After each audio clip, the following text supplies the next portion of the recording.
Bonjour. Aujourd'hui, j'aimerais aborder avec vous un nouveau sujet relatif donc à l'autisme, parce que j'ai vu passer encore des messages sur certains forums et ces messages m'ont interpellée. Alors aujourd'hui, je ne sais pas si je pourrais vous proposer des pistes, des trucs et astuces par rapport à cette question, mais j'avais envie d'en parler parce que visiblement c'est quelque chose d'assez récurrent et qui peut parfois être ennuyeux. Voilà. Il s'agit de la nourriture, des questions de nourriture, des particularités digestives et des particularités gustatives et de la question de la satiété pour les personnes qui sont porteuses d'autisme. Alors, tout d'abord, voilà, la question des particularités du système digestif, ça c'est un fait. J'ai vu passer pas mal d'articles que je ne citerai pas parce que je ne me souviens plus des références, mais en tout cas, il y a des études, il y a eu des études, et donc manifestement, les personnes qui sont porteuses d'autisme ont un microbiote tout à fait particulier. Du coup, ça donne un système et un fonctionnement digestif également qui peut être particulier. Très souvent, dans la petite enfance, avant même qu'on ait un diagnostic, les parents peuvent constater ces particularités. Si je prends notre vécu, notre expérience, dans le cas de notre fils, lorsqu'il était petit, il avait plein de problèmes digestifs. Il avait beaucoup de coliques, il a eu de la constipation, des diarrhées et surtout un reflux gastro-œsophagien. Donc il a dû prendre un sirop pendant très longtemps pour éviter de vomir. Il vomissait, il ne gardait pas la nourriture. Et on a vu par la suite, à partir du moment où il a été en mesure de verbaliser, de s'exprimer, que c'était également lié à une autre particularité sensorielle, j'ai fait une autre vidéo là-dessus, qui était liée à la texture de l'alimentation, c'est-à-dire qu'à partir du moment où il est passé sur des purées, les purées, la texture même de la purée l'écœurait. Donc parfois, les particularités digestives peuvent aussi être très en lien avec les particularités sensorielles et notamment le toucher et l'interoception. Voilà ce qu'ils ressentent à l'intérieur d'eux. Et là, on rejoint également la question de la satiété, que je réaborderai un peu après. Toujours dans ces premières années, il peut arriver qu'on parle de troubles de l'oralité. Alors en effet, un bébé qui peut avoir des difficultés à téter, par exemple, ou qui peut avoir plus tard des difficultés à mâcher, ou qui va ne vouloir manger qu'une certaine texture, qu'une certaine couleur. Voilà, tout ça, ce sont quand même des choses que l'on retrouve assez fréquemment. Je ne dis pas tout le temps, mais tout de même assez fréquemment. Et on voit bien que très souvent, c'est lié à la fois à d'autres particularités sensorielles, mais cela peut aussi être lié à un fonctionnement particulier du système digestif qui fait partie donc du fonctionnement particulier plus global de la personne avec autisme. Donc par exemple, voilà, ce reflux, dans le cas de notre fils, pouvait être lié à une maturation plus lente du système digestif, par exemple.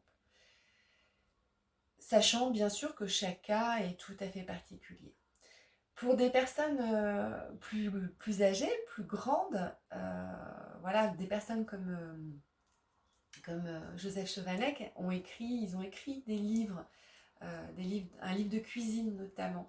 Et on voit bien que certaines personnes avec autisme vont préférer ne manger qu'une certaine couleur d'aliment, d'autres qu'une certaine texture.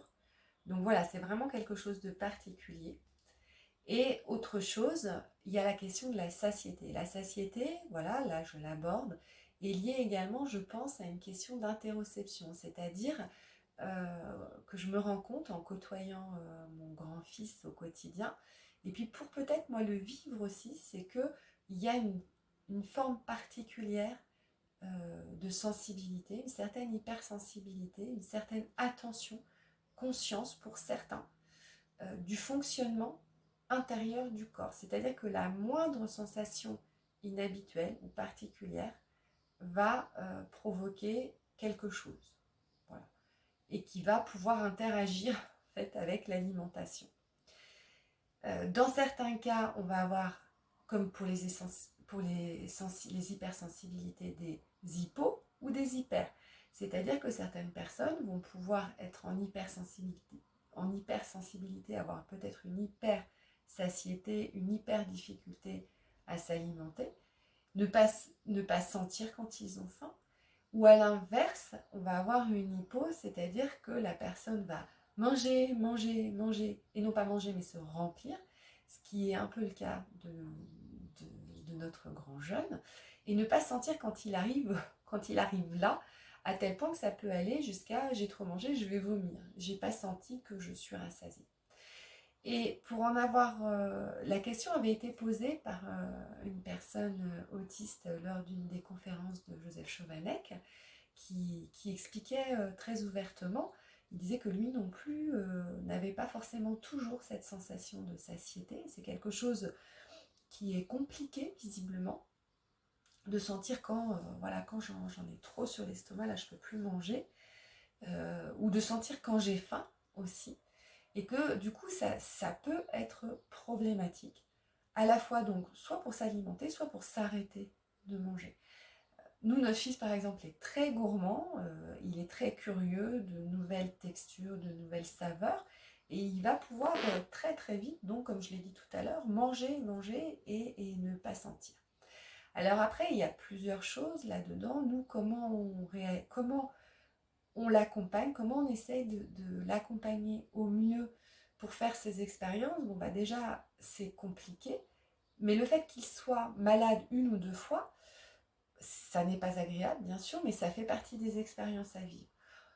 Il a tellement pas aimé qu'aujourd'hui, il y fait attention. Voilà, pour lui, ça a été une expérience. Le fait de manger beaucoup et puis de se rendre malade a été une aide finalement, puisque maintenant il dit bon, je vais m'arrêter avant d'être malade. Ça, c'est une première chose. Après, ce qu'expliquait Joseph Chovanec, c'est que dans certains cas, ça c'est dans les cas où la personne peut exprimer et où on peut être dans une communication assez facile, c'est de faire Lui, par exemple, expliquait qu'il utilisait des préparations toutes faites avec une espèce de shaker, et au moins il est sûr que là-dedans il a tout ce dont son corps a besoin. Ça peut être également une solution.